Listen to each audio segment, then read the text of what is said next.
Good afternoon, everybody. Welcome to our little happy cheetah family, Tammy and her four little cubs.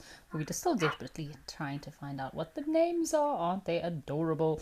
We started here today at the Hoedspruit Endangered Species Centre over in South Africa.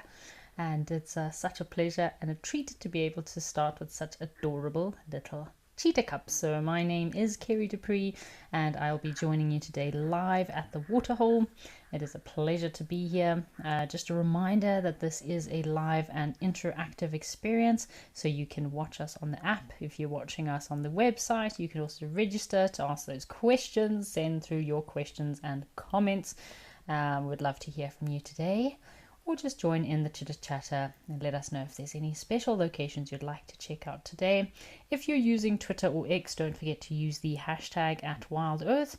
There is also a QR code that might be displayed on screen from time to time. You can scan the QR code or use the WhatsApp line. Aren't these tiny little cheetah cubs just the most adorable things you've ever seen? So we're very lucky to have witnessed the birth of one of these little cheetah cubs. Shucks, must be, yeah, they're almost going on just about a week or 2 weeks old now. So very, very cool to actually be able to witness the birth of one of these little cheetahs. And yeah, it looks like a very happy family. Tammy has been very attentive in taking care of these little ones. They've been suckling, they're growing so quickly. It's incredible to see from day to day how much their colors are changing. Their eyes have started opening. So normally at about 7 to 10 days, their eyes start opening.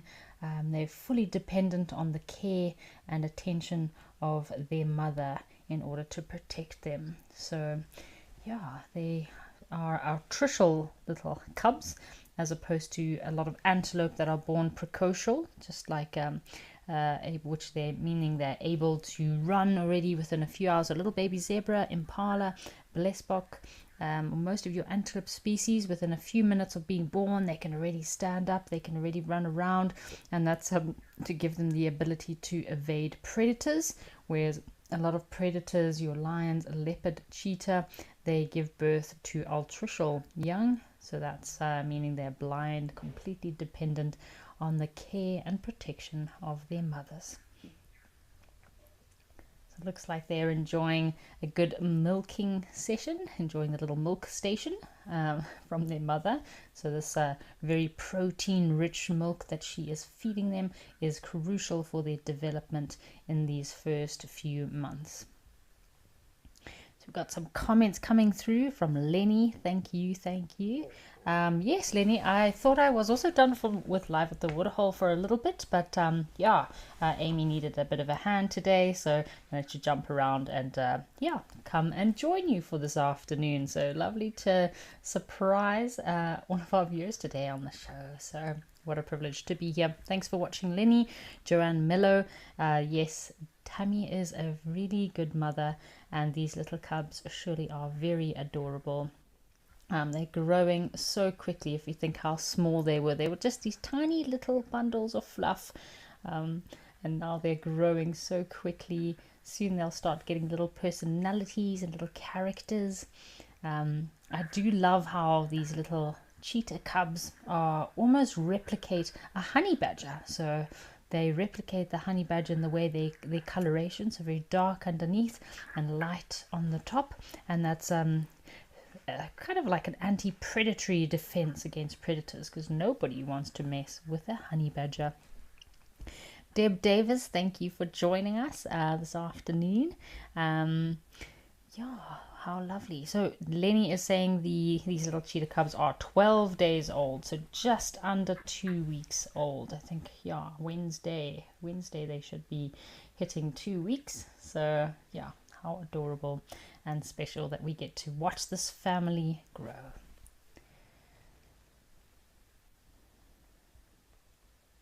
So yeah, in the beginning we were a little bit concerned.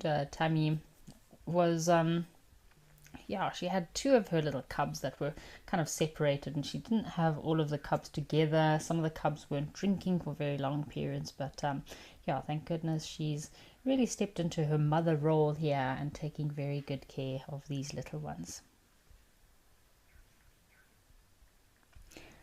So Erica Oldno, thank you for your comment. Apparently you were watching this quite late last night from Cape Town, and Tammy was a busy girl up and down.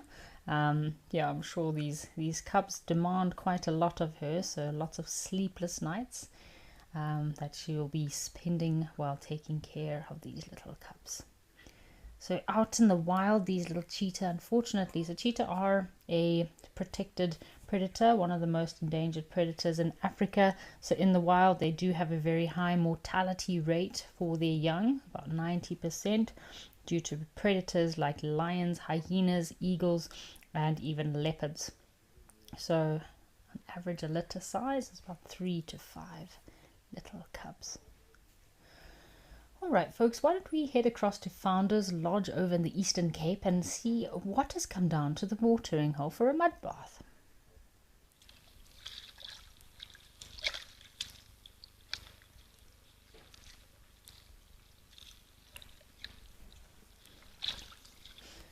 So it looks like we're being treated today with a little family of warthogs that are coming to indulge themselves in a warthog spa.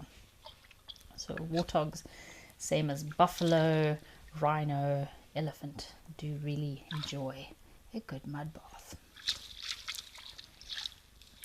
Can be, yeah, lovely to cool them down on a hot day. So it is used as a cooling mechanism.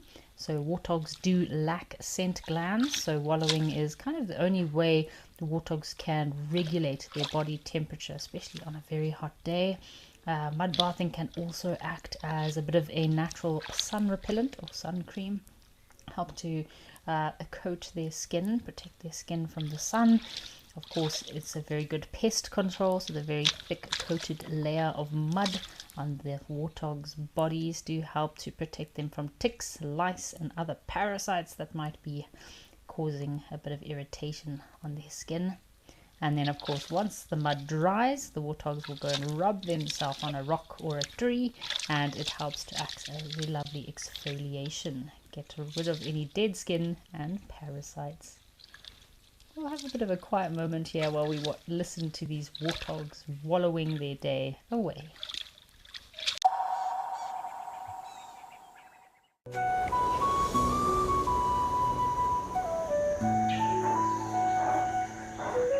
My heart is pounding at the moment. We are here in one of the best places in the world to see tigers.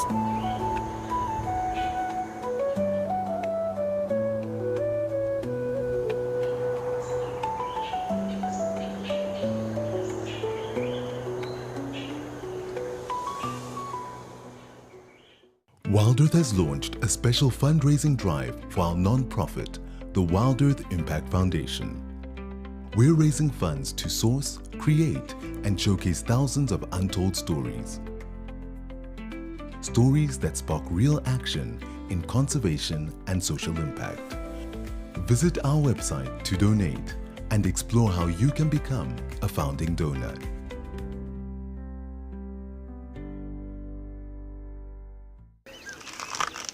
Would you like to know what an elephant's favorite food is? You could ask me questions like that in real time. Our safaris are live and interactive from the heart of Africa. Over here. Watch Safari Live and connect with nature.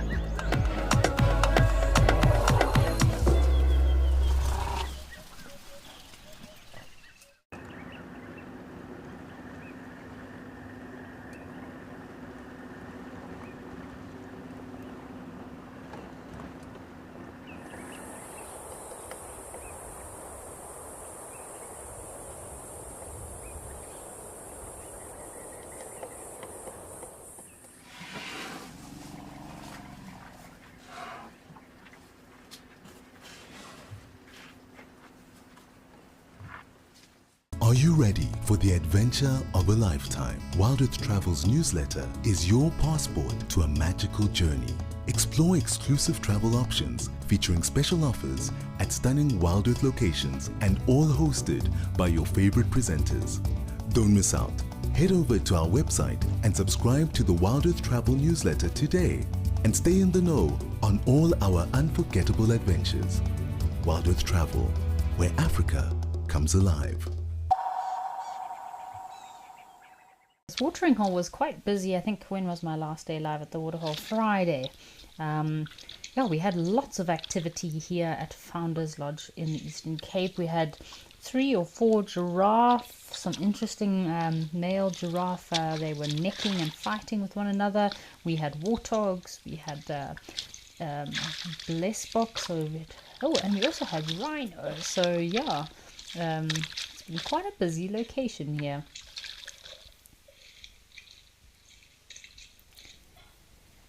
So Tinas, thanks for your comment. Yes, BK and I have just arrived at Valverfonden, and yeah, so far it's a bit chilly today. The sunshine has disappeared, so it's a bit cold over in the Waterberg, and yes, we're loving it so far. We had some great sightings this morning, some klipspringer up in the rocks in the mountains, and a lovely surprise elephant sighting. Ooh, here's our blessbok coming down.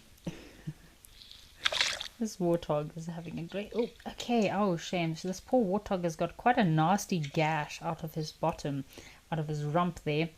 Could have been from a predator. Maybe he escaped the clutches of a lion or a cheetah. Looks like he had quite a nasty little injury there. So, yeah, wild animals are very resilient. I've seen wild animals recovering from the nastiest injuries while escaping death from a large predator.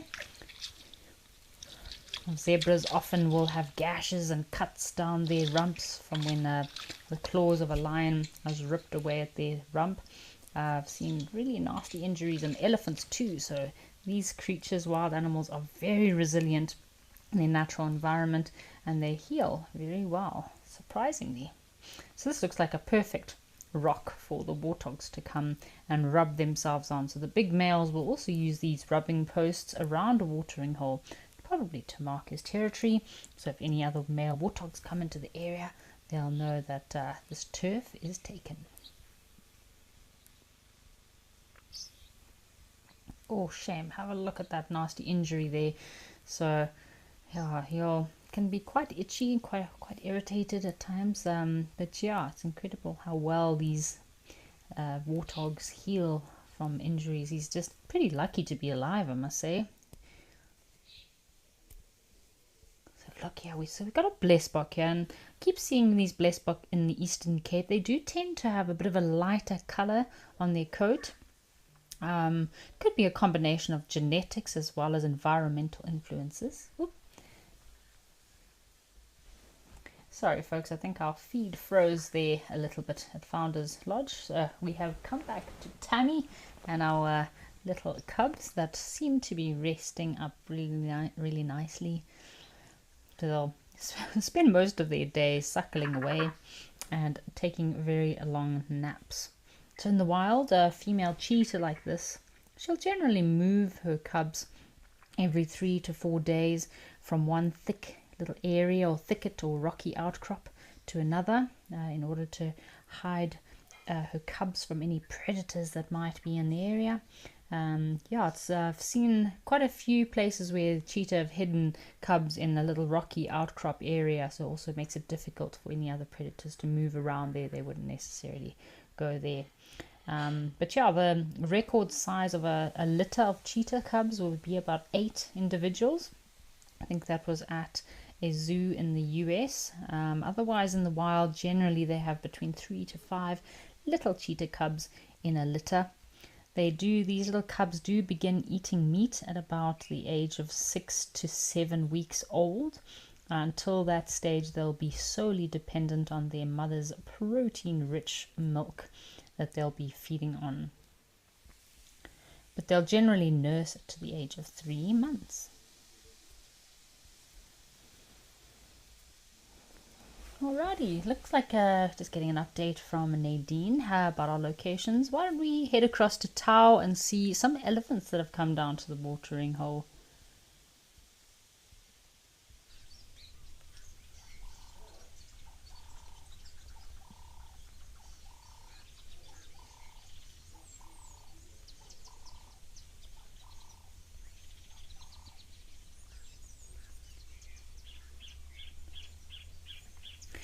So I've just got some update about Tau from Nadine, which is pretty exciting. So I've only ever seen 2 cheetah here at Tau before. Again, yeah, on the African website as well, 2 cheetah, 1 or 2 cheetah individuals coming down to drink, but apparently there were 5 cheetah that came down yesterday for a bit of a drink. So shucks, must be a very strong coalition of males that could have joined up together, all coming down to the watering hole. I'll definitely be scouring the Africam Instagram page to see if that video comes out soon. So normally anything that's happening live within 24 hours, I would say, if there's any exciting activity, they normally post it on the Africam Instagram page for us to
My name is Amy, and today we're going to be doing things a little bit differently.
Welcome to Safari Spotlight.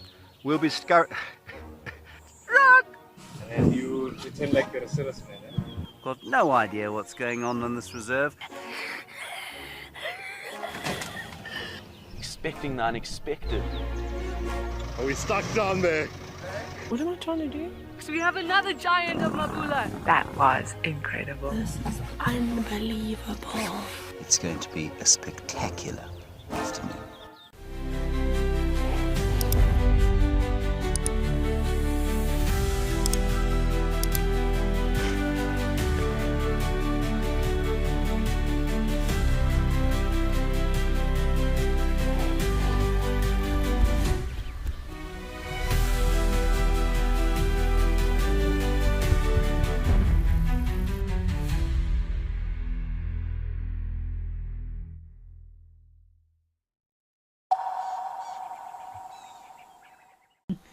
Camouflage himself behind this mupani tree.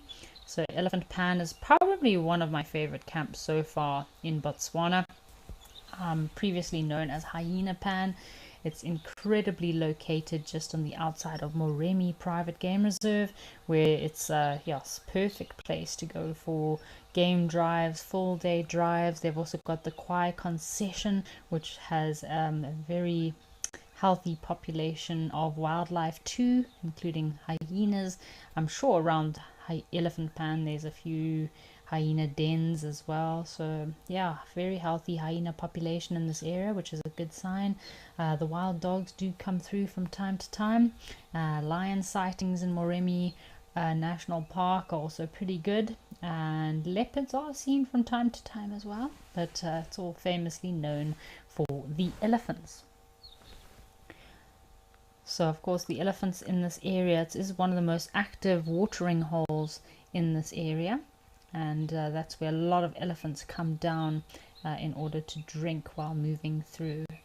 So it's great that you can have these watering holes and camps that are on the boundaries or outside of national parks, so that it almost creates like a natural biofence or natural buffer zone between the national parks and where animals could possibly be poached by people coming through. So yeah, very special to have these safe zones for animals that roam outside the national park to come and drink. So many elephants do visit this pan at all times of the day. You can get breeding herds coming through, males, females during the day, at night, all times of the day. This pan can be quite full. I've seen hyena here all throughout the day as well. Sometimes if you're lucky you might see hyena just lying underneath a little mopani tree resting in the shade, so always keep my eyes peeled when we're at this location. In the heat of the afternoon, nothing better for a hyena to do than to come and be close to the water. Kudu also frequent this pan quite often. It's obviously very thick out there, and yeah, nice for the kudu to come to a nice open area and have a good midday drink.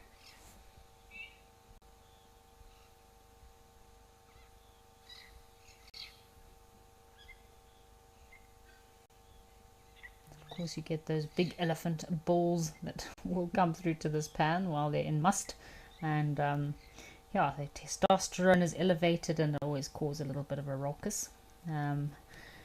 Yeah, while the breeding herds are through, so great social interaction and bonding time for these elephants when they come down to the watering holes.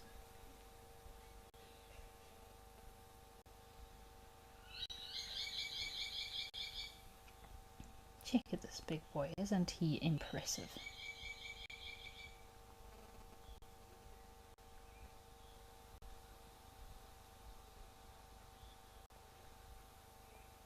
He's having a good midday drink. So I've got a good question coming through here from Ben. So Ben is asking, where in Africa will you not see hyenas? So Ben, hyenas are quite widespread across much of sub-Saharan Africa. There certainly are regions that don't have hyenas, that the climate, habitat or human presence might deter hyenas from occurring in those areas.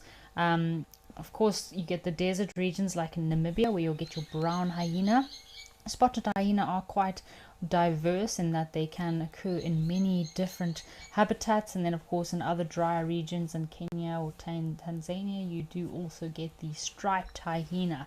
So the true desert regions, I'd say maybe like the Sahara, Algeria, Libya, and maybe Mali. These are regions where the environment is just so harsh it couldn't really sustain any predators. So yeah, I'd probably give those really desert regions a guess. Your islands as well, like Madagascar, Zanzibar, Seychelles, those are other areas around Africa that hyenas are not native to those regions.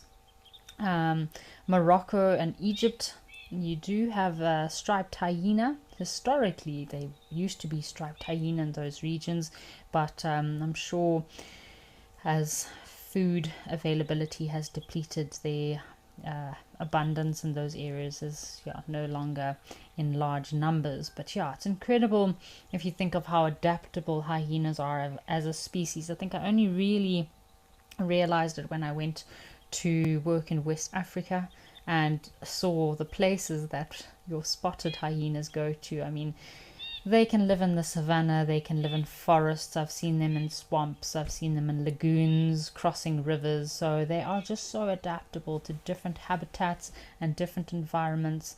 They can hunt anywhere as well. They can hunt in savannas, which is common.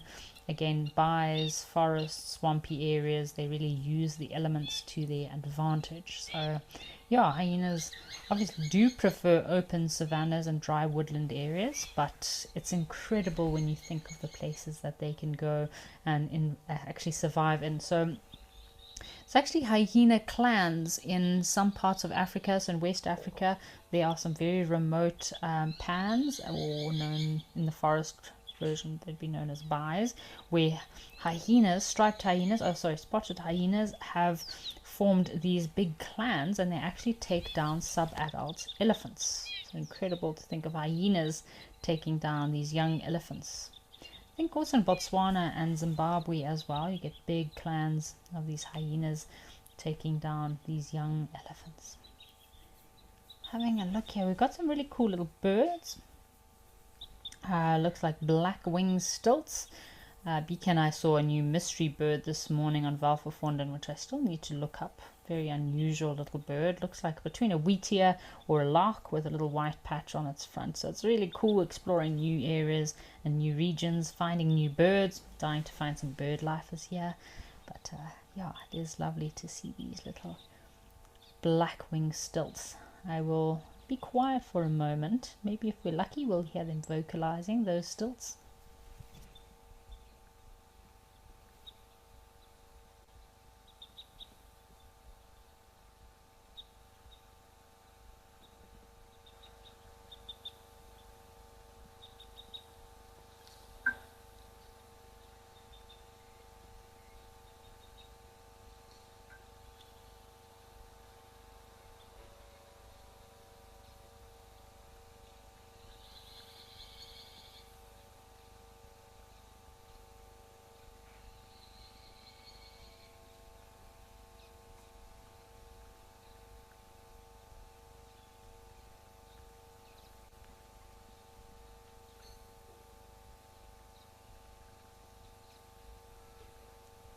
They're not quite playing ball with us, are they? So I'm going to play their call for you, since the black-winged stilts are not being too cooperative today.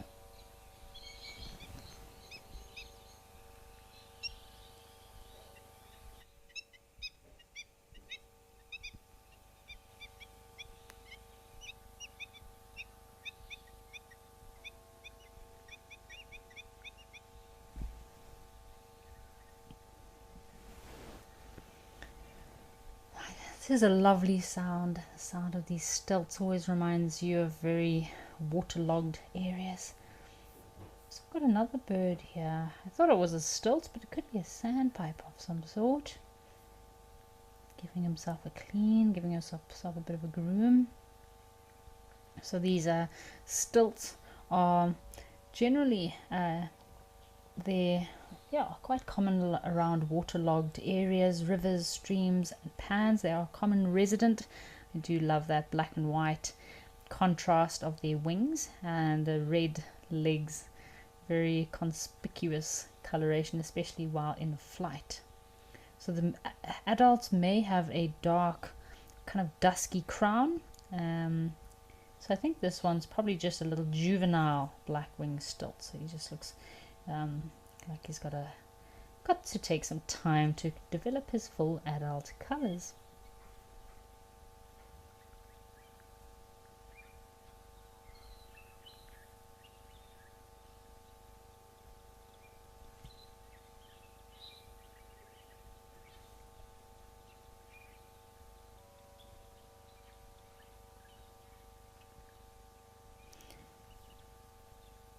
Alright folks, should we head back to Tammy and see what she's up to with her little cubs?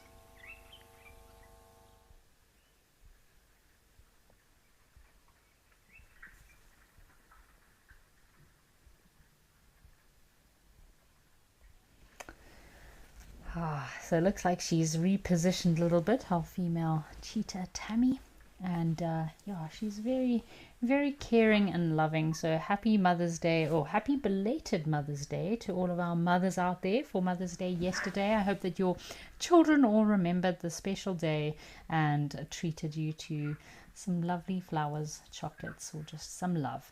Yeah, I think Tammy deserves a Mother's Day award for taking such good care of her little cubs. She's been really good making sure that they all get enough to suckle on, and of course she very incessantly will groom and lick these little cubs. She'll lick their little bellies and their bottoms to help stimulate their digestive systems and help them to go to the toilet. So sometimes when they're still young, it does take some time for these things to happen. So it's been very good licking and grooming them.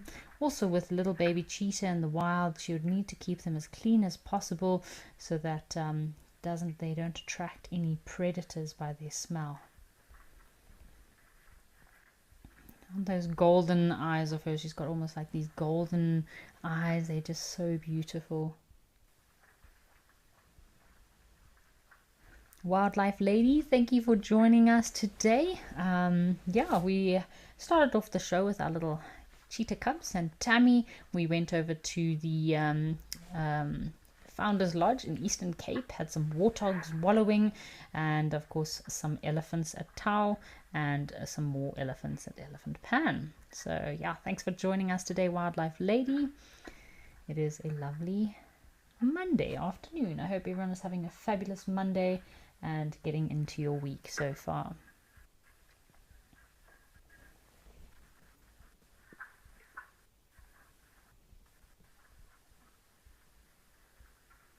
These little ones are still thirsty.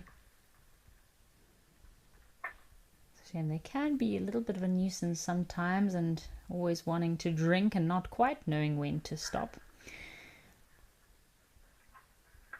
So we've got a question here from Andy. So Andy has asked, would the cheetah cubs show dominance over each other like with hyenas? So Andy, as far as I'm concerned, I don't think cheetah cubs have much of a dominance or hierarchy chain amongst the youngsters. So cheetah cubs generally don't show much dominance that I've seen, as in other predators like hyenas. So cheetah cubs are generally non-aggressive towards each other. They don't normally establish dominance hierarchies or fight for rank. So the mother will feed all of her cubs equally when she makes a kill, although stronger cubs may be able to consume more meat quicker than the weaker cubs, so like the little runts, which I'm struggling to find our little last born. These cheetah cubs to me all look like they're pretty much the same size. We were struggling the other day to see if any of our viewers could find the little runt of the litter, but I think all of these cubs are pretty much the same size. So yeah, so it is quite cute how they'll become very playful and competitive with each other as they grow older, and this playtime is very important for the cubs. It does act as a bit of a practice for hunting. So yeah, please feel free. The WhatsApp line is on screen, so you're welcome to send through all those questions and comments. If you want to take a guess which is the little runt of the litter amongst our little cheetah family here, you're welcome to send through, but I struggle. They all look exactly the same size to me. Very, very cute. Dark Mane Lover, you are most welcome. I just, wishing all of our mothers a belated happy Mother's Day out there, as well as our darling Tammy. It's not easy. I wouldn't want to have her job raising 4 little cheetah cubs. I think even 1 or 2 might be quite a lot. Imagine 4 cheetah cubs, constantly thirsty, needing your love and attention. So happy Mother's Day to our darling Tammy as well.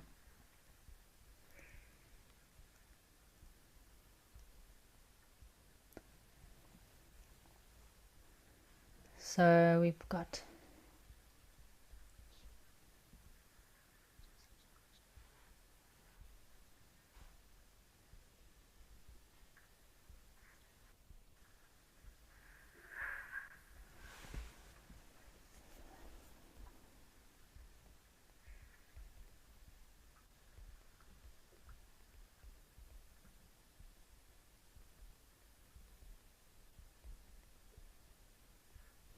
just answering some questions here. So Erica has asked a question about if someone will be putting some more grass for these cheetah inside their little warm box inside. I'm not too sure what their grass program is, but maybe they just don't want to disturb these little cheetah too much. Again, in the wild, they're pretty resilient and used to living in harsh conditions, so maybe they don't want to bother or disturb these little guys. So this little one looking for some love and attention from its mother.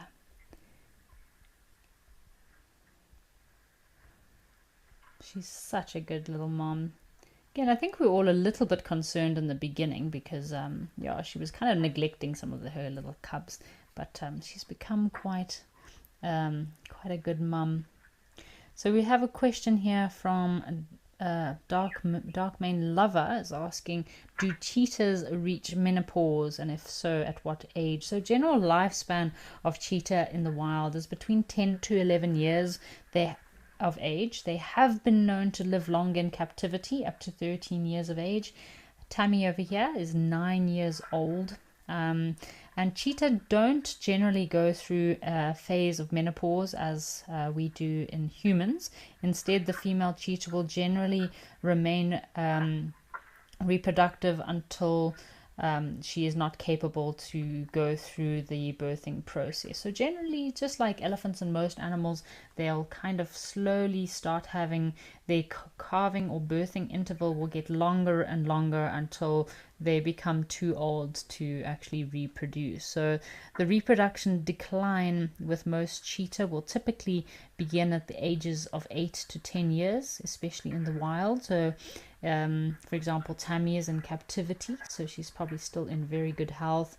She's had less factors to stress her or shorten her lifespan, so she might still have another litter or 2 in her, but if she was in the wild, this could be one of her last litters. So older females may have fewer cubs with longer intervals between the litters and a lower success rate in actually raising these cubs. So while there's no set menopause like in humans, older cheetah do experience age-related reproductive decline, and I hope that answers your question there. So why don't we head across to Stony Point and see what our penguins are up to in Cape Town.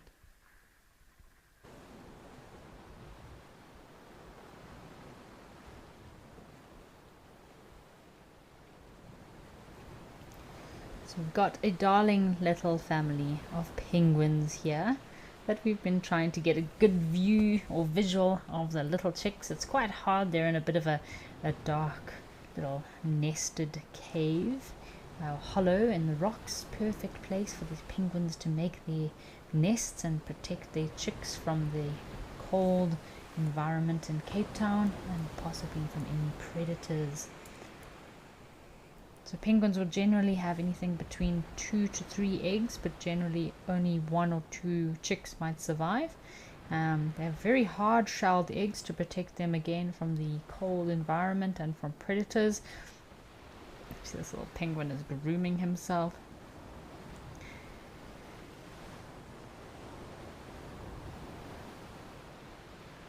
Trying to see if we can get a view on any of those little penguin chicks, but these parents have been very good at protecting their little chicks. Hopefully in a couple of days we might see some movement and activity. Maybe they'll start moving out of the nest a bit, venturing out.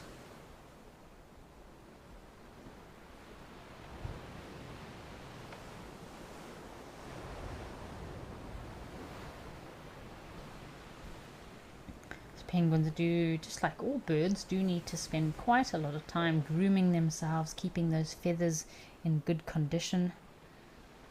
So these African penguins are the only penguin species that is native to Africa. They can be found along the southwestern coast, mainly in South Africa and Namibia.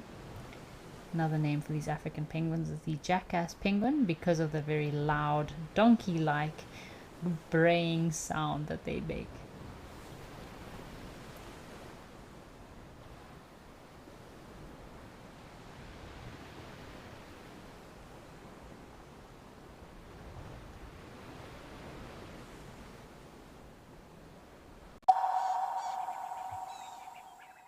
Join me, Andrew Wistenholm, for an indescribable 6-night stay in the beautiful Albany of the Eastern Cape at Amakhala Game Reserve. Now, this trip is going to be action-packed with a lot of storytelling, adventure, as well as the opportunity to make everlasting memories. We'll be exploring the best of Amakhala by staying at 2 luxury lodges, which will be the perfect blend of comfort as well as wilderness. Book your spot today and let's get ready to explore the wild beauty of Amakhala.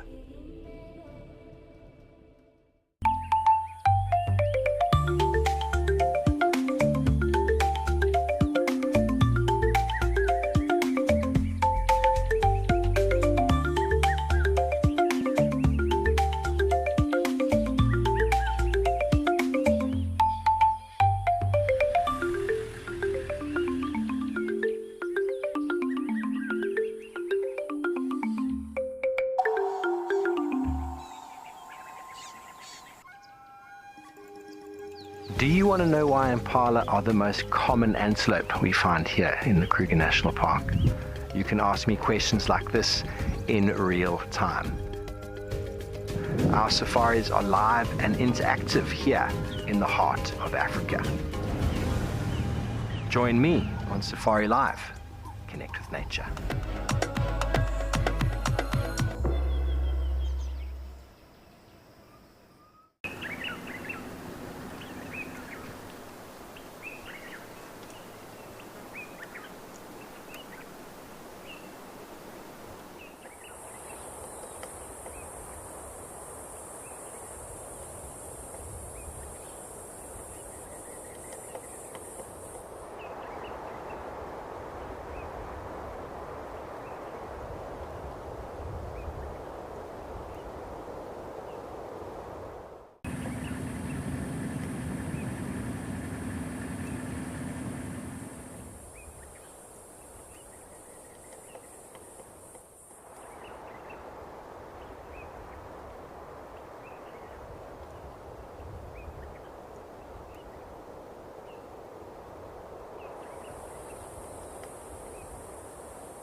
They'll take parenting responsibilities will be shared between the male and female.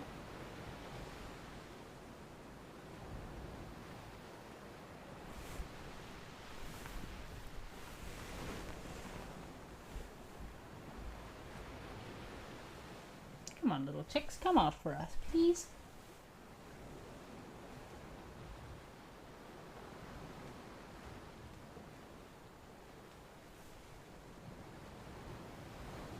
To just listen to the sound of the ocean.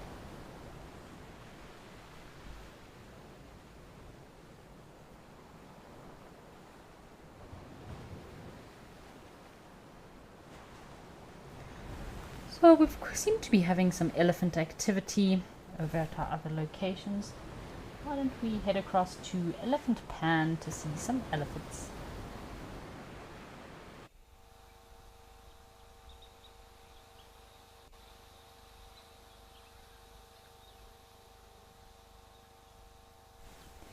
So it looks like we've had some breeding herds joining our solitary males. We had a solitary elephant bull here earlier, just enjoying a quiet moment to himself and the watering hole. But now we've got some breeding herds coming down. So sometimes as the heat of the day picks up, these breeding herds will start coming down in abundance. The numbers will be a lot higher, more individuals. It's hot, the day is getting warm. They're all looking for something to drink. They all seem very calm, very relaxed. Yeah, the temperatures will kind of be starting to rise in Botswana now. Also, a lot of the trees will be losing their leaves. We're heading into fall in southern Africa, so yeah, winter's approaching. No, at Valverfontein it is a lot chillier than I was expecting. So yeah, some areas the cold season has arrived. Oh wow, check it, all these elephants. My goodness. Yeah, still quite warm during the days though. In some areas like Botswana here, I'm sure they'll be reaching early 30s, late 20s, early 30s. So yeah, it heats up quite a bit, and these elephants will be dying to come down for a drink.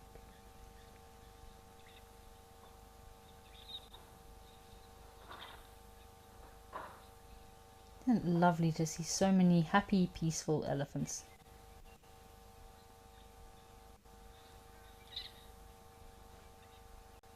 It's quite interesting to also have a look when you see breeding herds like this to see if there's a lot of diversity between adults, juveniles, young calves, sub-adults. It gives a very good sign that yeah, the populations are doing very well if there's a variety of different size juveniles. Oop, looks like there's a male with a missing tail there. These elephants have such incredible trunks as they feed from have a drink at these watering holes. So some of these gentle giants can swallow up to 8 to 12 liters at a time. So that's between 2 to just over 2 gallons of water at one time after spraying it into their mouth. So they can drink up to about 200 liters a day or 50 gallons a day. So at any one time they can drink 8 to 10 liters, maybe visiting a watering hole, but in a day they need to drink at least 100 to 200 liters in a day. Isn't that incredible? So you're seeing quite an interesting behavior here. Looks like a big a matriarch, an old matriarch tuskless cow that is displaying some aggressive or dominant behavior towards these other individuals.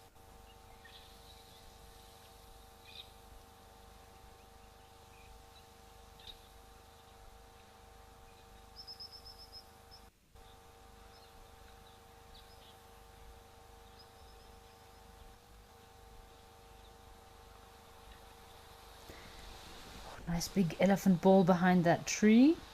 So you got another question from Spas Inkov. So Spas, I'm not aware of the penguins. So you asked about the colonies of penguins in Namibia. So as far as I'm concerned, you do also get the African penguins in Namibia. So it's mostly Namibia and South Africa. That's mostly the habitat that they can be found in. I haven't heard of the remaining African penguins in the Eastern Cape. That's news to me, so I'm not 100% sure if there are some African penguins or jackass penguins that do occur in the Eastern Cape. I'm only aware of the penguins that occur in Namibia and in Cape Town. So there could be a few little stray penguins hanging out in the Eastern Cape. And Spas, thank you very much. BK and I are so far enjoying our time at Valverfontein. We haven't been here not even 24 hours yet, so still lots of exploring and adventuring to do. So thank you for your comment there. So Picasso is asking a question about the penguins and their black and white color. they are not necessarily nocturnal birds. So penguins are diurnal bird species, and the black and white color that you're seeing is actually a cryptic coloration to help to blend these birds into the water. So if you think about it, a lot of even fish have a very interesting camouflage or defense mechanism. So yeah, they'll be transparent on one side and dark on one side, so that when any predator sees them from above, so normally, yeah, they'll be dark on their dorsal side, so on their top side, and then light on the underbelly. So if any predators are flying over a water source, they just look and they see a darkness, so they'll think that there's no fish. And if any predator is swimming under them and they look up to the light, they see the underbelly being very light in color. So same as with the penguins, they have this very interesting cryptic coloration to help them blend into the environment better and hopefully evade being snacked on for lunch by a predator like a shark. There's quite a few youngsters at the water's edge here, some young elephants. Look like they are chewing on something or feeding on something close to the ground. Could be some roots and shoots. Beacon actually found this morning, it was quite interesting, a rock that some elephants had deliberately pushed over. So we do get elephants here in Valvervonden, and they were digging under the rocks for roots. So elephants do use a lot of things in nature, a lot of plants medicinally to treat different ailments. And that's how a lot of humans have also been able to take some natural herbs, plants, and parts of plants to use them in medicine, in natural medicine, is from watching elephants.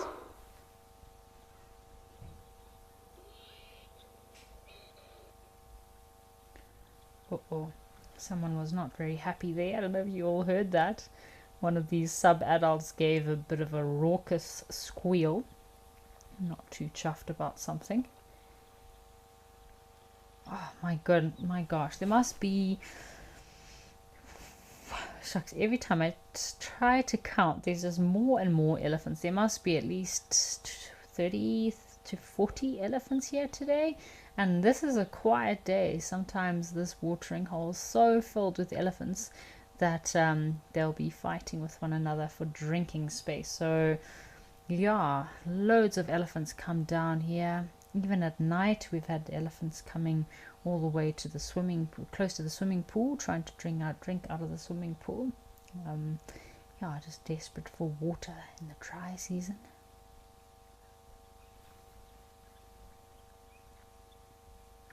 So as we spoke about earlier, that this time that these elephants meet and greet in these open water holes is such an important part of their bonding. So the meeting points for multiple herds, bulls and other species. So elephants will often greet and socialize with one another, assert dominance around key resources, and interact with each other. So it's so important, such an important part of their lives for elephants is the social bonding that is formed, and of course the hierarchy that needs to be obeyed. And that's why some elephant politics might take place if some youngsters are not obeying the hierarchy chain.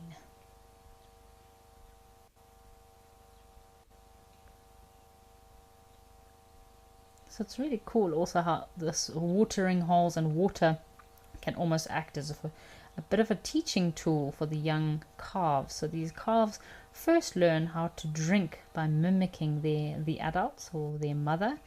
So they do often end up playing with the water quite a lot and squirting the water before actually mastering the technique of using their trunks.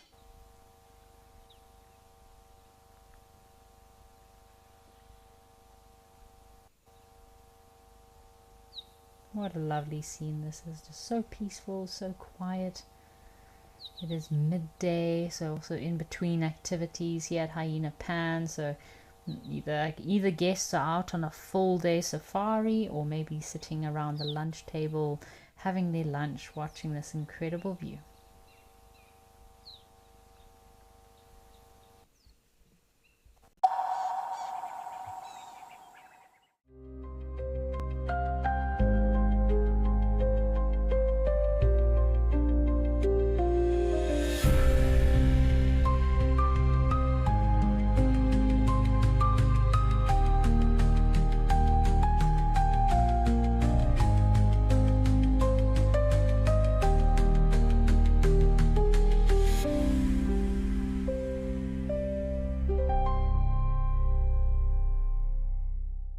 At Wild Earth, we believe every story has the power to create change.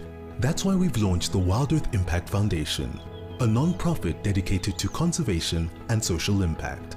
By showcasing conservation stories, we can change lives, protect nature, and empower communities. We have partnered with Empowers Africa to accept tax-deductible donations from US donors. Your donation will help fund critical programs that support our mission. Join us and be part of the change. Would you like to know at what age a buffalo calf gets its horns? These are questions that you can ask me in real time. Our safaris are live and interactive here in the heart of Africa.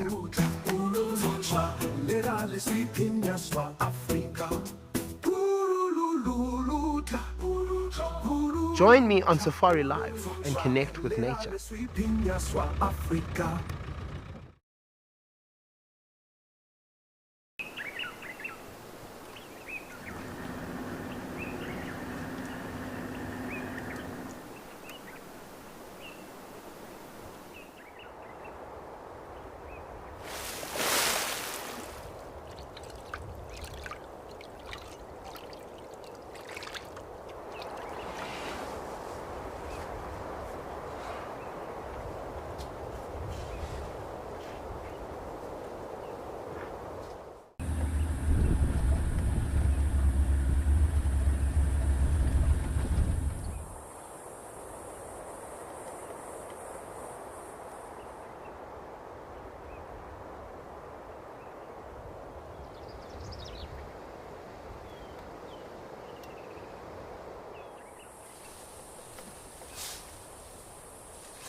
Alrighty folks, it looks like we've got some activity over in Old Donyo, so why don't we go across to Old Donyo and see what's going on there.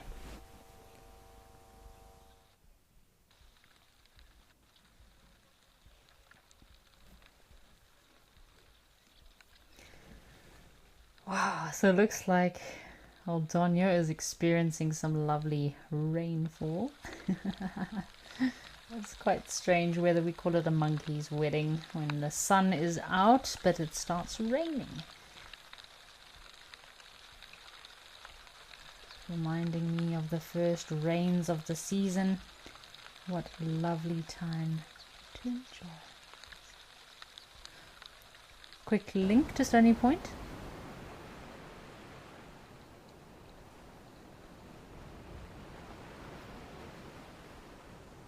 Apparently the chicks are visible, folks, so have a look here. I think just to the left hand side there's two little heads I can see every now and then popping their heads out.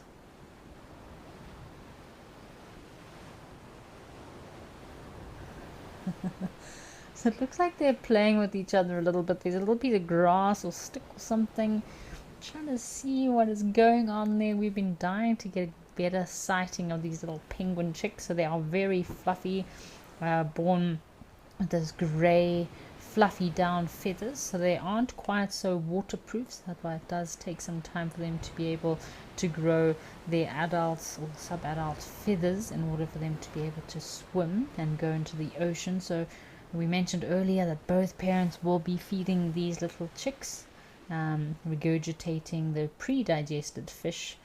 Sounds lovely. I don't think I'd like to have regurgitated fish for lunch, but yeah, so they do grow very quickly, these little chicks. Within a few weeks they are nearly triple the size and start losing their fluffy down feathers, developing a bit of a bluish grey coat, which is the color of their coat that they have in their adolescent phase. And these little chicks will sometimes form little penguin creches, where these chicks will gather in groups for safety while the parents are out hunting. The African penguins don't necessarily leave their chicks alone, and they need to be careful of predators. So that's why these little creches are so important. The chicks will also be imprinted on the adults, so even in a very noisy colony, the parents and chicks can find each other using these very unique calls, which is almost like a built-in airdrop. Well, what is it, like an Apple tag? You get these Apple tags for your luggage, so it's almost like a little built-in Apple tag system. I learned that those Apple tags only work up to 3 kilometers, so I wasn't very impressed with that. But yeah, that's how the little chicks will find their parents. Oh, look, something's happening. Can you see little wings? I can see little wings flapping away.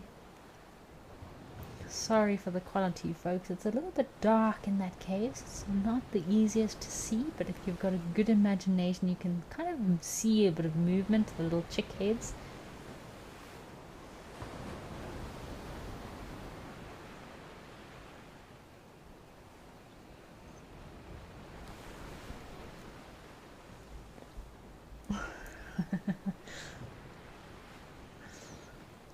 So it looks like these little penguins are starting to come into their own and get a bit of character. Looks like they are playing with this little piece of grass that is getting into their nest and playing with each other from time to time. How cute. So generally these penguins will fledge at about 2 to 4 months old. So that all depends on the food availability. So obviously the chicks need to molt into their waterproof feathers before they can head to the ocean and be on their own. Otherwise they would never survive out there in the deep blue sea. What a little cute little thing. This fluffy little bundle of grey feathers.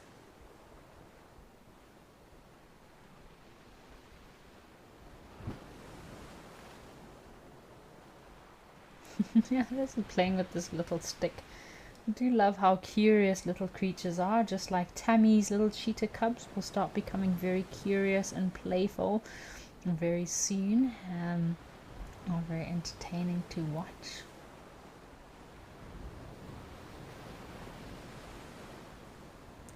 So we've got a question here from Dark Main Lover asking about how many chicks at one time can a penguin have. I think the record chicks of a penguin is 4 eggs that actually all hatched, but only 2 were raised to full size. So it depends on the species. I know the emperor penguins, they only ever have one egg, I think. But yeah, from species to species it can vary, but generally it's between 2 to 3 eggs. In very rare cases it can be 4 little penguin chicks. So the fish that these penguin do prefer, and forms most of their diet, does include anchovies, sardines, squids, and small crustaceans. Fortunately, a lot of overfishing in a lot of oceans has affected the numbers of these penguins, or survival rate of a lot of these penguins. But thank goodness, recently the Stony Point area has become a protected area all year round. I know it has been a protected area for quite a long time, but now it is protected year round, because before it was only protected, as far as I'm concerned, is during the breeding season. But whether it's breeding season or not breeding season, penguins need to eat the whole year. So now I think this is a protected area throughout the year, so that these incredibly well adapted penguins can fish and hunt and catch enough food to feed themselves and their little chicks.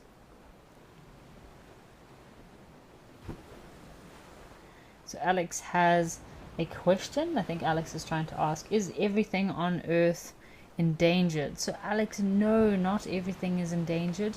We do have some species that the numbers are lower than others, maybe due to habitat loss or habitat fragmentation, human-wildlife conflict, lacking of genetic diversity, but not all animals are endangered. So, for example, in Africa there are a lot of antelope that are overpopulated in some areas, or definitely doing very well. So if you're going on safari, impala is an antelope that you will become very accustomed to seeing. Impala are very common in a lot of reserves in most areas in southern Africa. Elephants are actually overpopulated in most areas too, unless you're thinking of the forest elephants, which are an endangered species.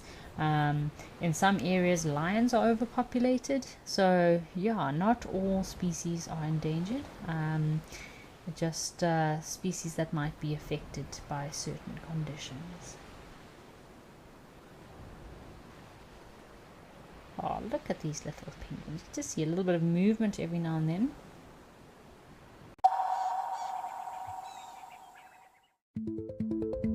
He is such a handsome young male. Look at that pose.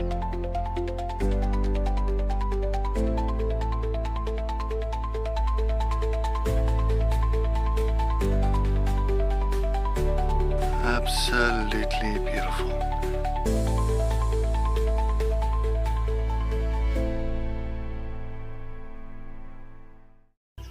South Africa's wild places are closer than you think, because Federal Airlines brings them to you.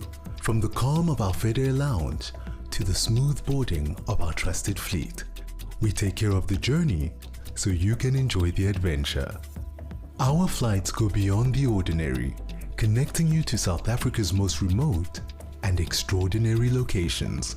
Federal Airlines, your gateway to the South African wild. Would you like to know the difference between a male and female wildebeest? You can ask me questions like this in real time. Our safaris are live and interactive here in the heart of Africa.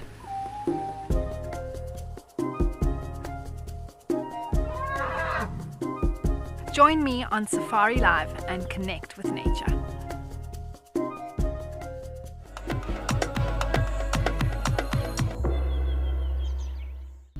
Step into the heart of Africa from the comfort of your home. Female leopard tracks over here.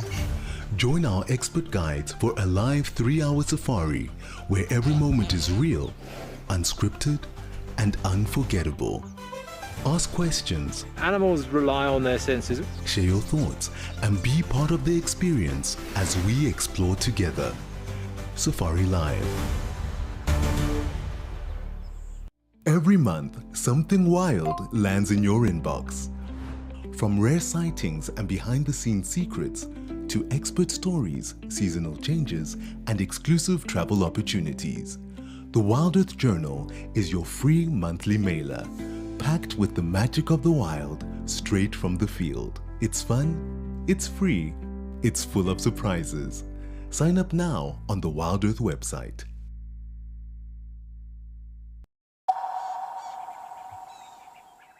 Come on, guys, come out of the burrow for us.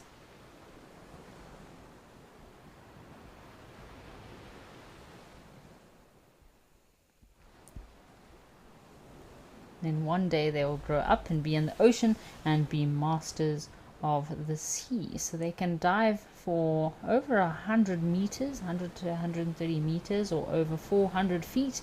And these penguins one day will be able to stay underwater for quite long periods at a time. So over 2 minutes they can stay underwater while ducking and diving in shallow and deep water. And this little technique helps them to evade predators.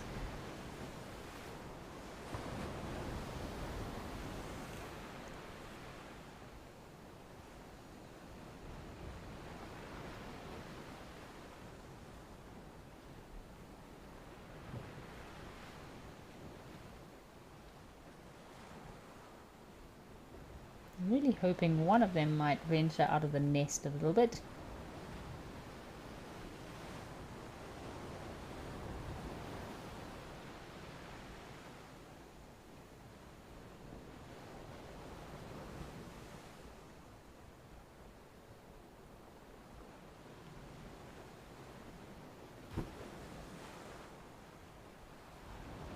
This is lovely to listen to the sound of the ocean. I hope everyone that is watching from Cape Town today is having a lovely day. I believe there's been really nice weather in Cape Town. I was just thinking as we had our silent moment over an elephant pan about how important it is to be in stillness in nature. And yeah, nature really does allow us to pause, reflect, and reset. So it's so important to take a little bit of time out of your day and just allow that time to just screen your body, relieve yourself from any stress and noise that might be causing you some discomfort.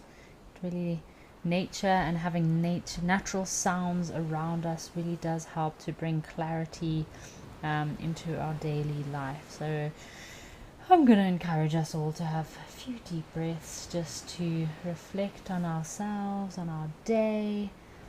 Welcome a few happy and positive thoughts into your mind as we listen to the sound of the ocean here in Cape Town, patiently waiting for our penguin chicks to come out of their nest.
I hope everyone is enjoying listening to the sound of the ocean here. See, our little chicks are still playing with this little stick on the side of the nest. It's bringing them quite a lot of entertainment and joy. So silence and quietness is so important to welcome into your life, folks. It's a very good way of being mindful. So it doesn't matter whether you're watching an elephant drinking or hearing the wind or the grass or the sound of the ocean. It just helps to remind us to be fully present in every day, in every moment, appreciating life as it unfolds around us. I think we all get very much wrapped up, and I am a victim of getting carried away by your day, but we all get wrapped up in our days and we just don't take those moments to just appreciate everything that's happening around us.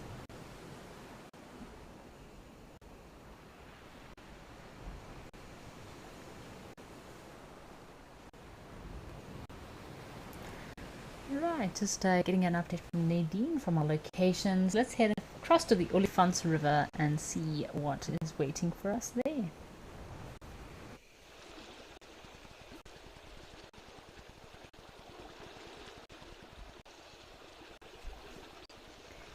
Oh, looks like we've got a nice sub-adult kudu bull that is trying to come down to the water's edge to have a bit of a drink. It's a little bit of a, I think he's in a bit of a rocky situation here. Looking for a nice, safe place to come for a drink that's not gonna end him in the water, in the clutches of a hungry crocodile. We had a really cool sighting the other day of a crocodile and a hippo, and a very curious little baby hippo that went and decided to give the crocodile a bit of a sniff. The crocodile got a huge fright and plunged into the water. It was quite unusual. But yeah, this young kudu bull does need to be very careful coming down to the water's edge here, not to fall in, otherwise he might become a crocodile's lunch. Those beautiful, well, very intricately spiraled horns of these kudus can measure over a meter or up to 4 feet long. They do make about 2.5 very graceful twists, and then the older they get, the more their horns splay apart and the thicker their horns develop. So he is quite an impressive bull. Oh, there's two. But I'd say they're still young bulls, anything between the ages of 5 and 6. They really start becoming mature and big at about 7 to 8 years. Their horns really reach their full length. Looks like we had some vervet monkeys in the background there. So Catherine, thank you for your comment. This is a gorgeous view. Got some impala, some vervet monkeys, and 2 sub-adult kudu bulls. So it's a bit of a commensalistic relationship going on here with all these antelope species and the monkeys. They'll be all feeding happily down by the river's edge, and if any danger or predators should come near and one of the species alarm calls, it will put the rest of the species at also give them an early alarm system. So you often get a lot of species hanging out in the same area, and they have more eyes and ears to look out for any predators, the better.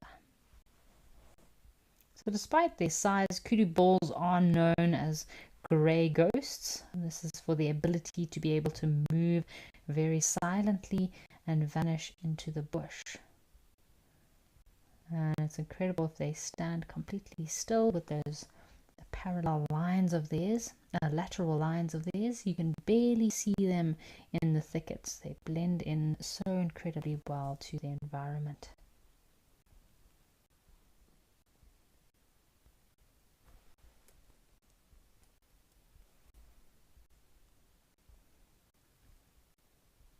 So often you'll get these young males or bulls which will have fights or dominance fights with each other, and they do often lock horns with each other, and it's a bit of a test of their strength. These kind of horn locking duels or challenges can become lethal, and in some cases the bulls can even die from interlocking their horns with each other. What a lovely view. Some female impala also hanging out at the water's edge.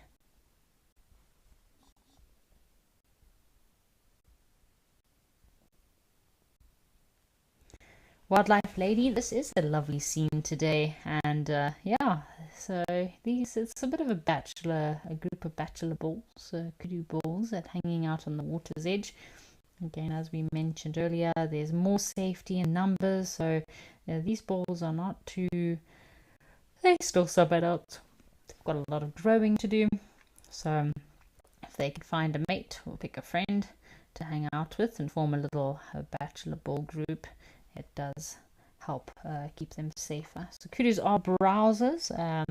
They do prefer browsing and feeding on leaves, shrubs, fruit, and even flowers. I know morning glory flowers, those beautiful purple morning glory flowers. Kudu do love to eat those flowers. Oh, be careful of that area. Watch out, Mr. Kudu, you don't get taken by a crocodile. So this is where our hippos were laying on the water's edge last week, and our crocodile was basking on this grass before the little baby hippo decided to go and say hello to the crocodile. So in winter you do often get pods of hippo outside the water. It's nice and cool, not too sunny. They'll often come and lie on the water's edge. It's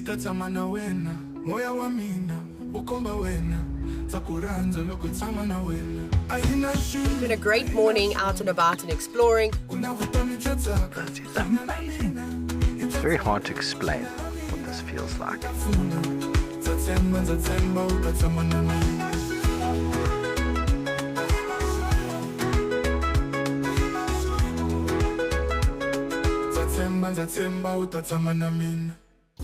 Every guide in Africa has been on an endless quest for the ultimate bush wear.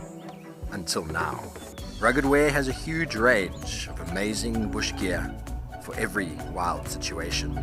In the midday heat, those chilly winter mornings, in the storms of summer.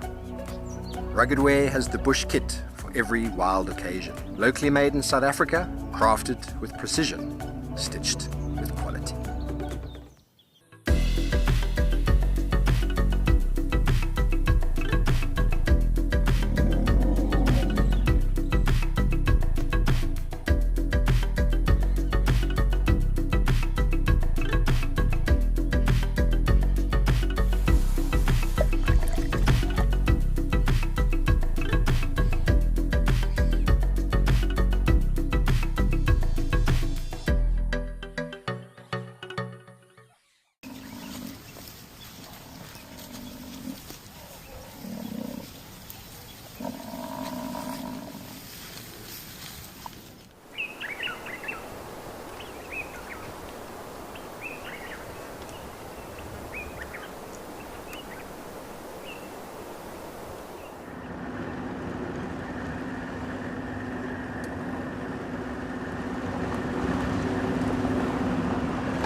Over 482,000 individuals, so I think the populations are pretty stable for these kudu, the greater kudu, and this is the kudu that we get in southern Africa. The kudu that you get more in northern and eastern Africa is the lesser kudu, or Tragalophus imberbus, and these kudu we have in southern Africa. The greater kudu is Tragalophus stripceros. So yeah, they're doing very well. They are widespread across eastern and southern Africa, including South Africa, Namibia, Zimbabwe, Botswana, Tanzania, and Kenya. That is the lesser kudu, whereas our greater kudu is just occurring in southern Africa and Zimbabwe. So yeah, populations are doing pretty well. Which is a very good sign, because they do normally hang out in very thick, over vegetated areas. So their main threats found would obviously be overhunting, habitat loss. So it's a very good sign if you see a lot of kudu around, just like if you see a lot of bushbuck. Bushbuck are a very good indicator species. They indicate the presence of very thick woodland or riverine areas. What are these kudu looking at?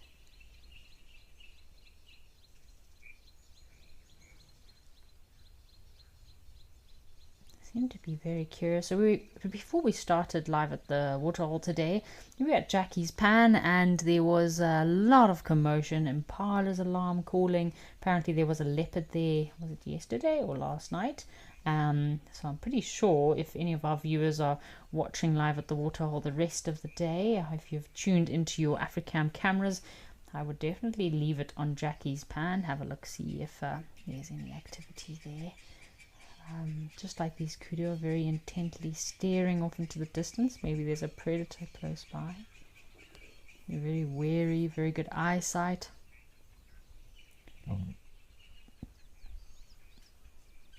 Perfect prey for some wild dogs.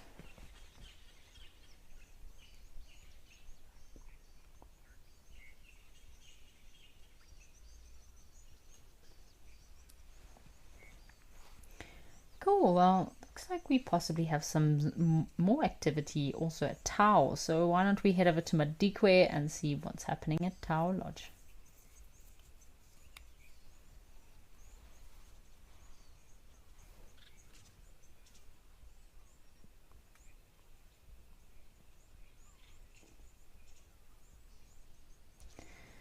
Got a lovely scenery here at Tau. Nice to see these elephant bulls are just feeding on the grass down at the water's edge. It's incredible how much grass has all of a sudden come with the rainy season. To think that this area was barren and rocky and dusty at the end of the last dry season. Now the elephants are still feeding here, so very special to have so much rain. See this elephant ball.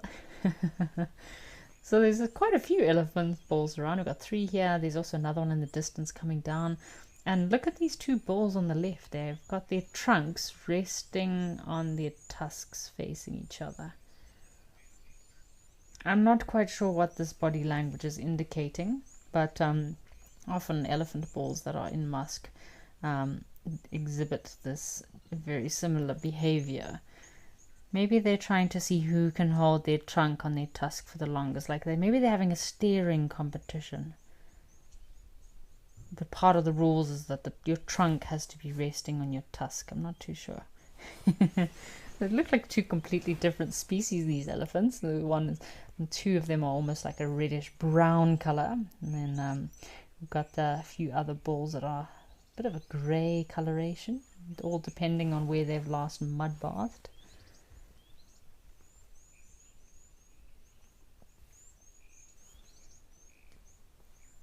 This is very strange behavior. If any of our viewers want to send through your comments as to what you think might be going through these 2 elephant bulls' minds right now, I'd love to hear your feedback. Yeah, give me your feedback and let me know, what do you think these elephant bulls are up to? I think they were having a staring competition. I think the bull on the right hand side might have won, but the rules were you have to have your trunk balancing on your tusks. How unusual. Yeah, send us through your comments as to what you think these elephant bulls are up to. Doesn't look like either of them are in musk, but there's definitely a bit of dominance going on there. There's some communication that we're obviously not hearing, but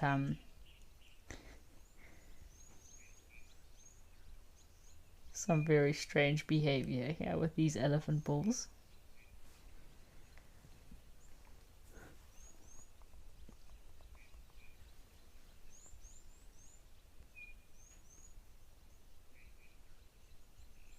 So we've got some more elephant bulls coming to join the little boy gang. Has like a bull bash, a little bit of a elephant bull party this afternoon at Tau. We've got some Egyptian geese roaming around at the water's edge.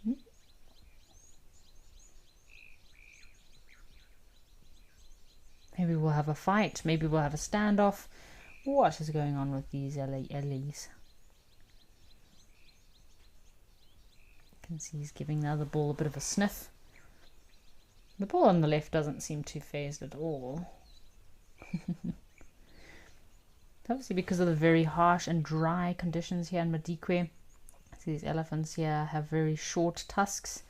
Can also be related and linked to genetics as to why these elephant bulls have such short tusks. But yeah, it could also be related to the type of food they're feeding on, as well as the dry conditions which crack their tusks much quicker. So we got a comment from Karen. So Karen reckons that these bulls are debating about who is going to be buying the beer this afternoon. I like that, Karen. I think it's probably a winner for the afternoon. These elephants are considering who's buying the first beer, who's buying the beer, and where are they going. Too many decisions to be made, eh? So see how these elephants, while they're feeding on this grass and vegetation, they'll use their trunks with their feet to help. They'll kind of use their feet to dig up the grass a little bit, so it's not so difficult for their trunks to pull it out. So it's kind of manipulation that helps them to feed. Got the Egyptian geese on the shoreline there, and I think I saw a little African jacana.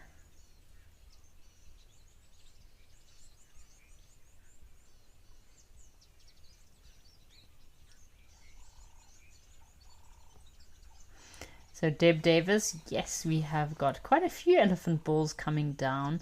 Lovely to see so many elephant balls. We haven't seen too many elephants here at this location recently, so nice to see so many elephants coming down to the watering hole this afternoon.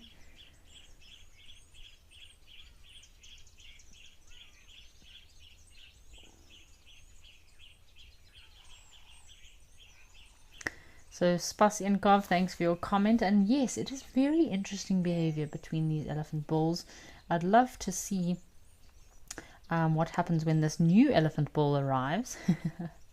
If there's any sort of interaction or behavior that we could try to understand. So it's incredible how we feel like we know so much about wildlife, but yet every day animals are doing things to bamboozle us.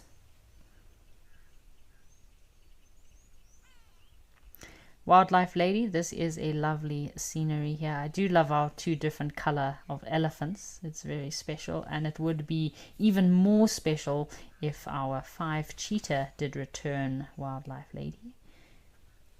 Just going to quietly watch as this elephant bull approaches. Maybe we can observe some unusual behavior, or maybe this elephant bull is just going to carry on balancing his trunk on his tusk.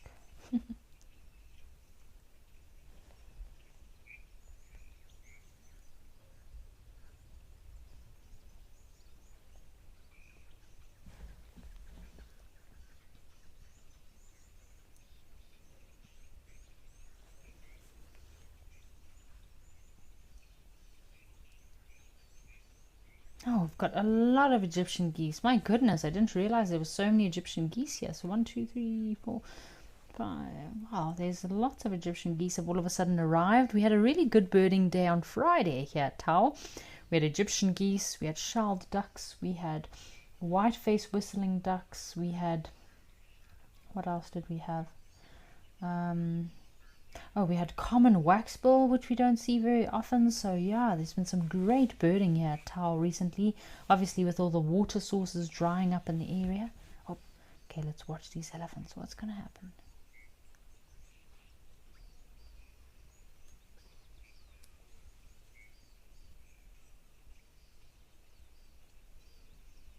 A bit of dominance display there.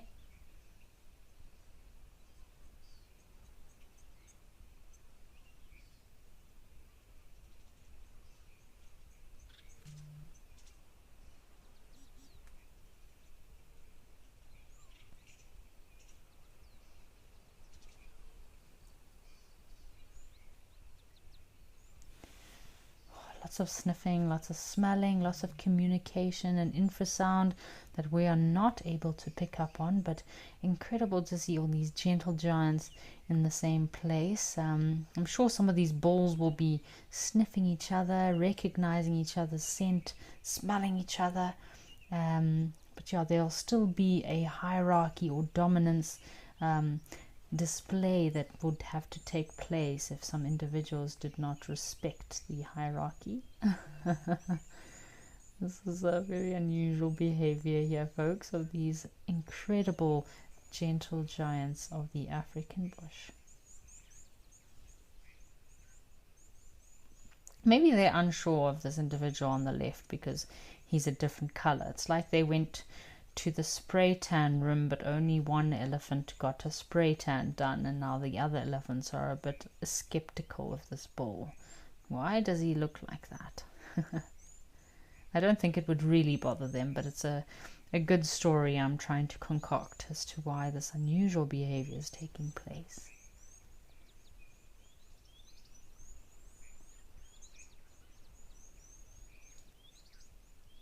So Wildlife Lady sent through her comment. So apparently she thinks they are probably wondering why this bull is brown. He might think that he is the leader because he stands out from the rest. So he's definitely not the biggest bull amongst this group. I think this individual in the middle is not more dominant. He's got a bigger body. So yeah, very interesting behavior taking place here. So Deb Davis, yes, I agree with you there. Oop, oop, oop. A little bit of shenanigans going on here. So Deb Davis, the size is mentioning that the size is such a factor in their behavior, and it does portray dominance. So Deb Davis, I think elephants have their own kind of hierarchical structure and method of maintaining the structure, because I've seen very big elephant bulls, bodied elephant bulls, but with small tusks that have been more dominant over smaller bulls with longer tusks, or bigger bulls with longer tusks being less dominant over smaller bulls with smaller tusks. So yeah, it definitely depends on age. I think age plays a huge role in this dominance. Age, their kind of so the age of the elephants, their physical strength, and as well as their life. Yeah, because sometimes you get these bigger bulls that might be very old, but they're no longer dominant, especially elephants with tusks that have crisscrossing in the front. So yeah, lots of testing, lots of greeting, meeting. I'm sure there's some new individuals here that have never met each other. But yeah, it does look like quite an interesting affair going on here between these bulls. They're all testing one another. So Karen, yes, elephants do get headaches, toothache. They do get stomach ailments just like we do. Oop. Very interesting displays here.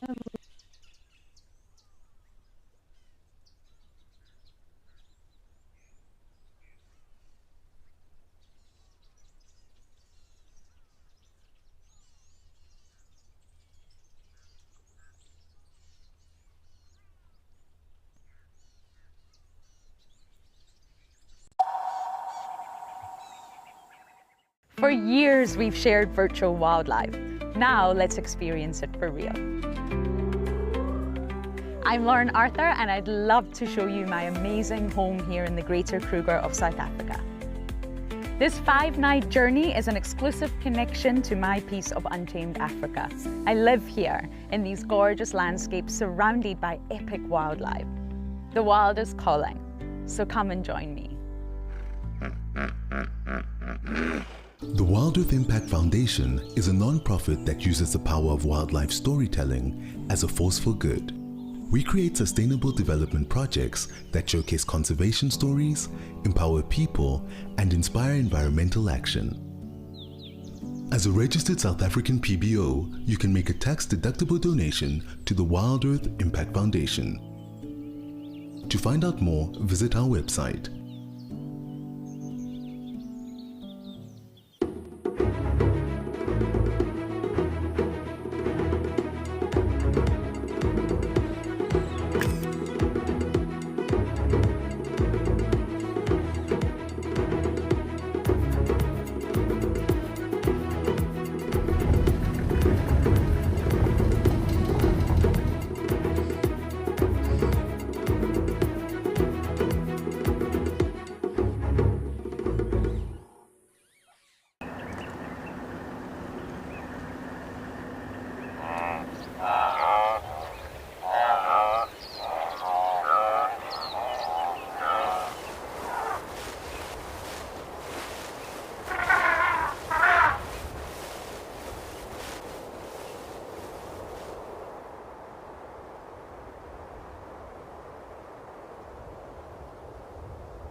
Dynamics happening here with these elephants. Karen was asking about if elephants get headaches. So yes, Karen, elephants do get headaches and ailments just like us humans. They get tummy aches, toothache, or if you don't want to catch an elephant on a bad toothache day. And the elephants do know of many ways of curing themselves of these ailments. So they'll remember that they once ate a root or a tuber or bark or leaves from a specific plant, and it helped them, and they'll go and seek out those plants. So I mentioned earlier that Beak and I today found some rocks that had been shifted over, and an elephant had actually dug underneath these rocks to get to a specific root. So that could have been used to treat a specific ailment of some sort, like terminalias, your Terminalia sericea. I know female elephants will use them when they're about to give birth. It helps with their unborn baby. So yes, elephants will use all these natural herbs and remedies to cure these ailments of theirs. So dark mane lover, yes, this elephant bull would have probably swam or had a very thorough mud bath in red soil. So it's probably soil that's got very rich red oxidized soil, and that's why he's got this unusual color. And I think that's probably why he is being treated like an outsider, because he's probably come from an area. Maybe he's could have broken into the reserve or come from an area. Ooh, look at this. I think he's an outsider that's broken into the reserve or come from a strange part of the reserve that these elephants don't know of him, and that's why he's being shunned and yeah, given a bit of attitude.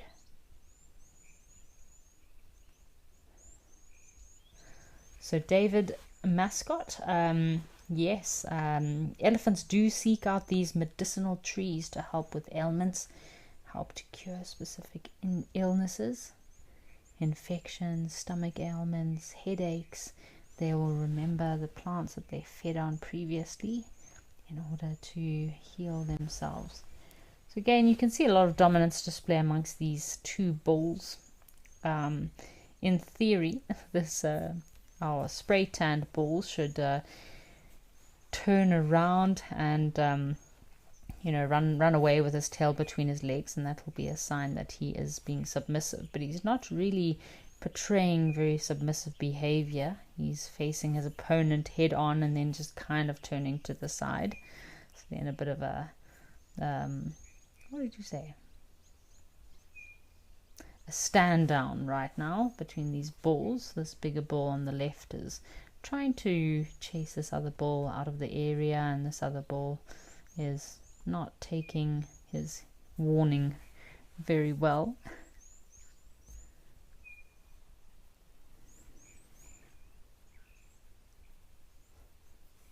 He's not heeding the warning to stay away.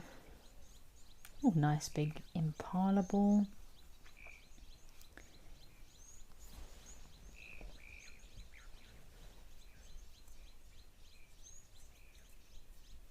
You will see a bit more hustle and bustle between these elephants. I feel like this red elephant, or our spray tanned elephant, is being a bit defiant. He wants to stay, he wants to feed on this nice lovely green grass, although none of the other bulls seem to want him around.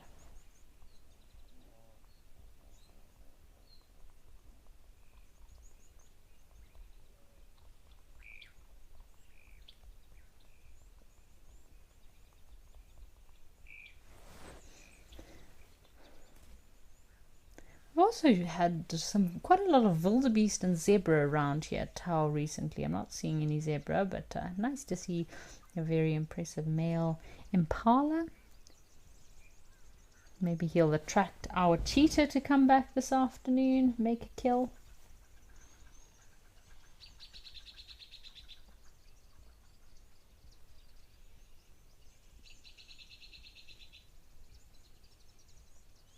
Oh, he's got rather long horns, this impala. He's probably in his prime as he heads into rutting season. So May is time for rutting for these impala males. So they'll have quite elevated levels of testosterone as they chase around the females. Shame those poor female impala during this month. They really get harassed by these males. Oh, look at these elephant bulls. How lovely. They're sharing their watering spot. This is such a beautiful view. These elephants. Oh, there's our zebra.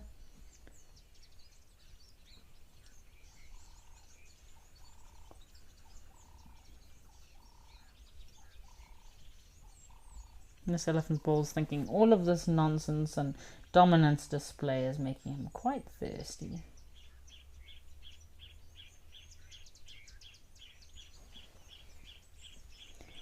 It's a shame. You can see this elephant bull's got quite a nice long left tusk, but his right tusk is quite broken, so I'd say he's probably right tusk dominant or right side dominant, and that's why that right tusk of his is so short. He's probably broken it off while feeding.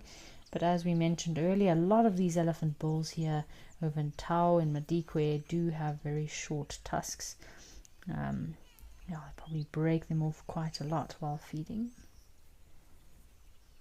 especially in the dry season when they're desperately trying to strip the trees to get into that cambium layer.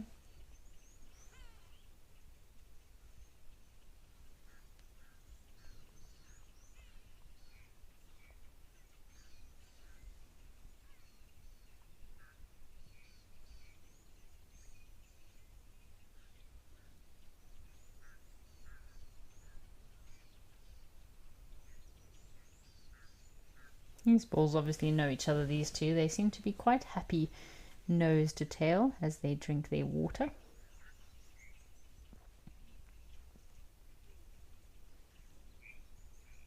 An incredible dexterous and agile trunk of theirs. It's amazing they can pick up the smallest things from the ground, these elephants, with their trunks. They're super sensitive. Got these tiny little hairs on their trunks as well that help to increase the sensitivity on their touch and feel of their trunks.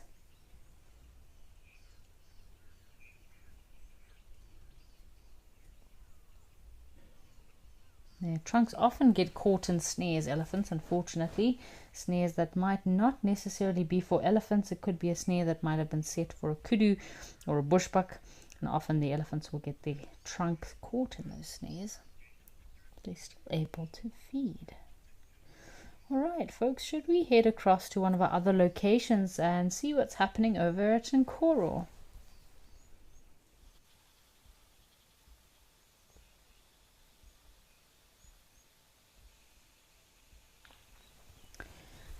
Looks like we've got a nice herd of wildebeest here at Nkoro. It's looking very dry, so compared to Tau, it's looking very dry here at Nkoro. Obviously the weather's a bit different. Rainfall might have been a bit different as well for the year.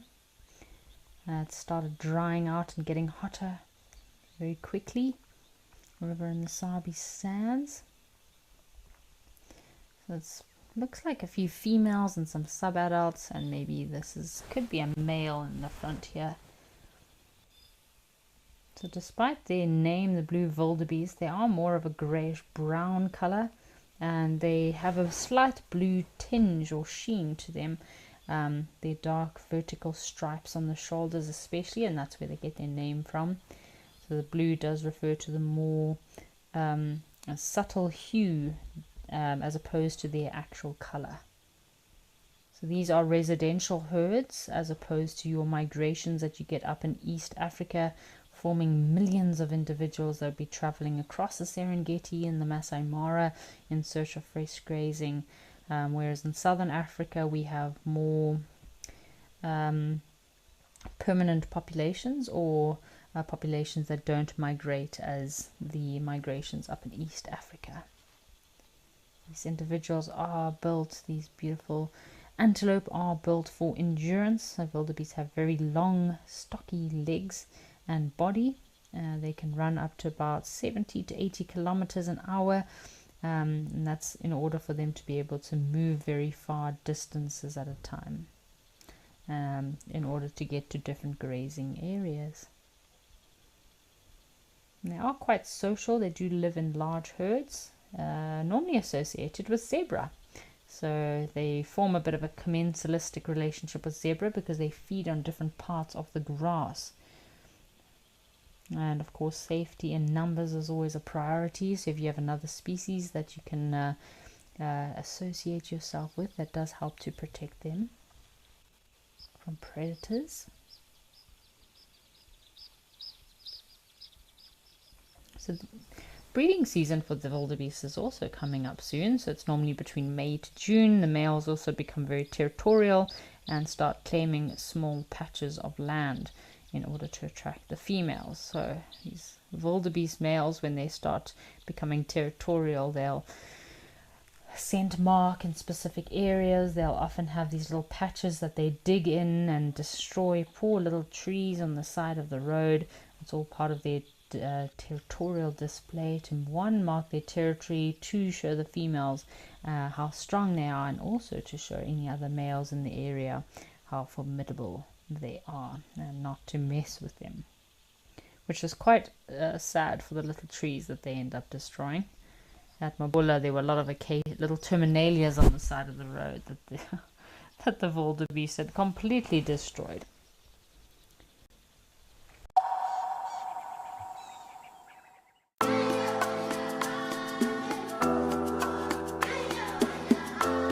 We have just had our efforts paid off.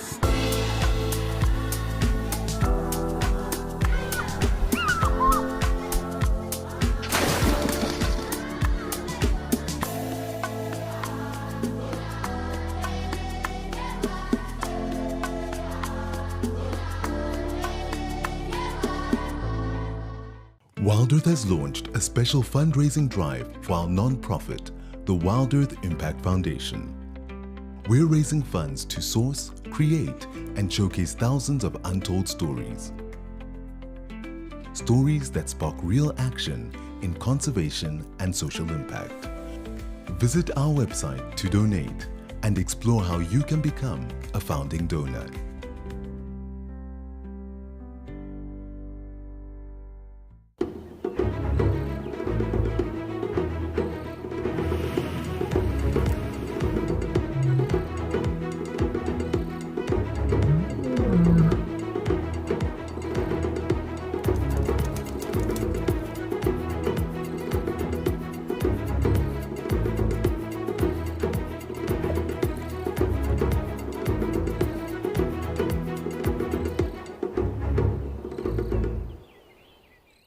Welcome to Safari Spotlight.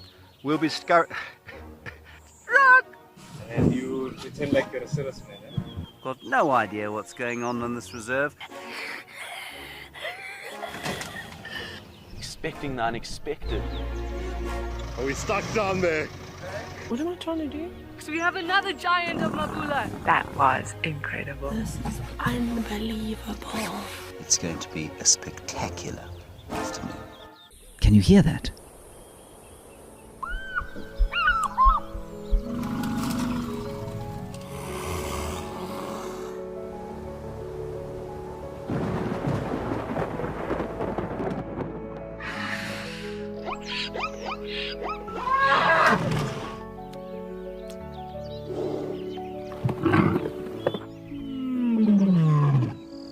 The wild is calling.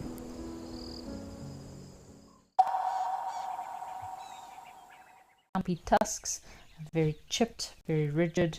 Looks like they've used them a lot as well. So here in Tembe, food source must be slightly different.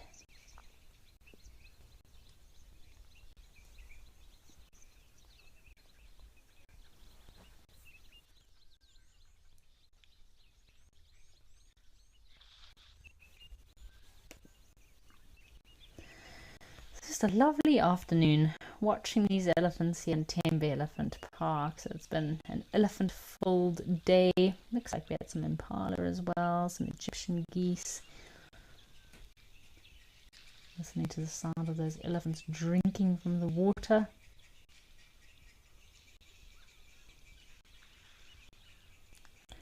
Rather interesting behavior of those elephant bulls in Tembe. It's always nice to watch and observe these elephants as they interact with one another. There's so much bonding that we don't know. It's like, imagine humans trying to communicate without a language.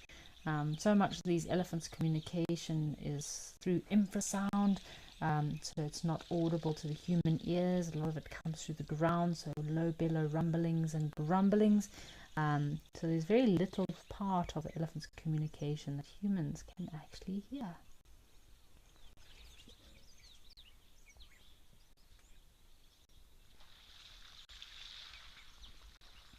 We also had some elephant bulls at Tembe here the other day, jousting and kind of fighting with one another. It was quite interesting behavior to watch. It was two younger bulls that were just having a bit of fun with one another, and then a bigger bull came in and kind of hushed them down and put them in their place.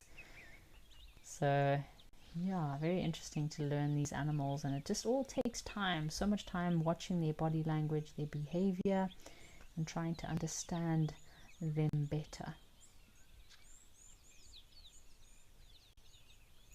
So Tembe is famed for their elephant tuskers. So some of the bulls that they've had in Tembe, the tusks have weighed over 45 kilograms each. So I know 1 ton here is also quite impressive. 1 ton over in Kenya, the big elephant tusker or super tusker bull.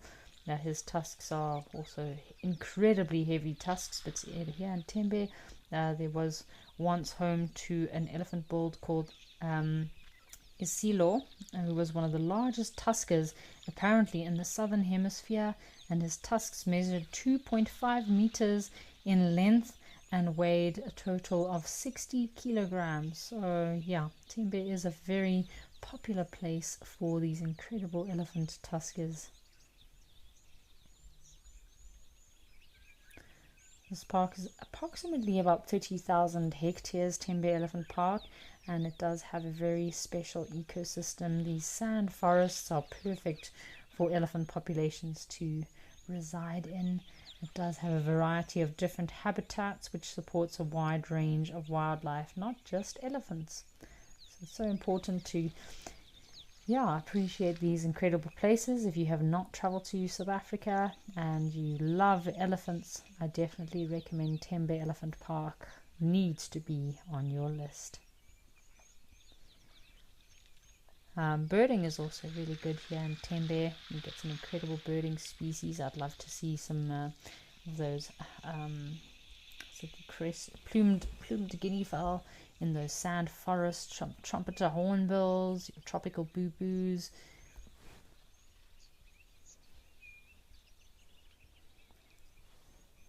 Yeah, sometimes have African fish eagle down here. I occasionally have heard of African fish eagle, and there was a juvenile hanging around at this water source. So yeah, birding is incredible. They have the big five, really great sightings, and just a lovely park to spend the day visiting. Nice sandy forests.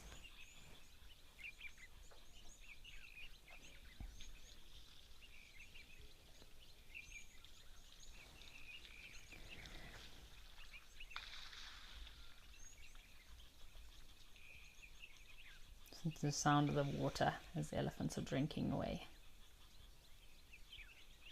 I know the lions also quite seen quite regularly. We actually see the lions here on Live at the Waterhole. 2 lionesses came through and had a drink, so I know there is a small population of lions as well. So I just want to say big thanks to all of our viewers that have been watching today. We've got a comment from Wildlife Lady. It has surely been a lovely day today at Live at the Waterhole. Wildlife Lady, thank you for joining us. Wildlife Lady saying thank you to everyone, the FC as well as our Zoomies. Very big thanks to our Zoomies for giving us such incredible footage, and of course our FC team for all the incredible work that they do behind the scenes. Deb Davis has also sent through a comment, so thank you Deb Davis for joining us, as well as Joanne Mello, wishing you all a happy Monday. And yeah, hope you all take some time in your week and don't get too busy and be busy bees all over the place.